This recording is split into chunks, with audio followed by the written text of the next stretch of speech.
தாய் தமிழ் உறவுகளுக்கு வணக்கம். அதிமுகவில் அதிகார போட்டி தெருவுக்கு வந்தது. அதிமுகவில் அதிகார போட்டி தெருவுக்கு வந்தது என்ற தலைப்பில் இந்த காணொளியை காண்கிறோம். அதிமுக தற்பொழுது இரண்டுபட்டு கிடக்கிறது. தமிழக வெற்றி கழகம் உருவாக்கப்பட்டது பல கூட்டணிகளை உடைத்துள்ளது, பல கட்சிகளை உடைத்துள்ளது. திமுக கூட்டணி உடைந்து போனது. காலங்காலமாக கடந்த 10 ஆண்டுகளுக்கு மேலாக திமுகவுடன் கூட்டணி வைத்திருந்த காங்கிரஸ் கட்சி திமுக கூட்டணியிலிருந்து வெளியேறியது.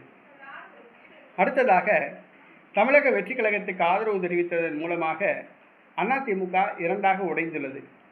எஸ்பி வேலுமணி தலைமையில் ஒரு அணியாகவும், எடப்பாடி பழனிசாமி தலைமையில் ஒரு அணியாகவும் சட்டமன்றத்தில் செயல்படுகிறது. இந்த சூழ்நிலையில் எடப்பாடி பழனிசாமி எஸ்பி வேலுமணி அணியை சார்ந்த 29 மாவட்ட செயலாளர்களின் பதவியை பறித்தார். புதிய மாவட்ட செயலாளர்களை நியமித்தார். பொதுக்குழுவை கூட்ட வேண்டும் என்று எஸ்பி வேலுமணி 2/3 பங்குக்கும் அதிகமானவர்களிடம் கையெழுத்து வாங்கியுள்ளார். ஆனால் யாரும் கையெழுத்து போட வேண்டாம் என எடப்பாடி பழனிசாமி கேட்டுக்கொண்டுள்ளார். இந்த சூழ்நிலையில் நாளைய தினம் மாவட்ட செயலாளர் கூட்டத்தை எடப்பாடி பழனிசாமி சென்னையில் கூட்டியுள்ளார். மாவட்ட செயலாளர் கூட்டத்தை கூட்ட எடப்பாடிக்கு அதிகாரம் இல்லை என்று சி.வி. சண்முகம் கூறியுள்ளார்.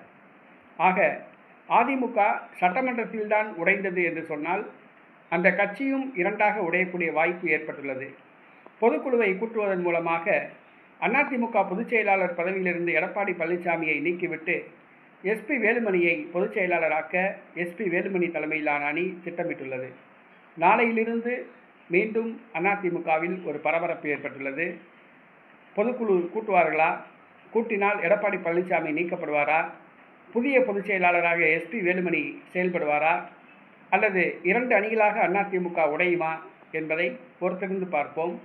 அதிமுகவின் அதிகார போட்டி தற்பொழுது தெருவுக்கு வந்துள்ளது. இனிமேல் அதிமுகவை நம்பி வாக்களிக்க மக்கள் தயாராக இல்லை. நடைபெற்று முடிந்த தேர்தலில் கூட்டணி கட்சிகளின் உதவியினால்தான் அதிமுக 47 தொகுதிகளில் வெற்றி பெற்றது. கூட்டணி கட்சி இல்லாவிட்டால் அதிமுக 10 தொகுதிகளில் கூட வெற்றி பெறாது. ஆக அதிமுகவுக்கு இனிமேல் வாழ்வு இல்லை. அதிமுக இனிமேல் ஆட்சிக்கு வராது. அதிமுக இனிமேல் அதிகாரத்துக்கு வராது. அதிமுக அது மூழ்கி போன ஒரு கப்பல் என்றுதான் சொல்ல வேண்டும்.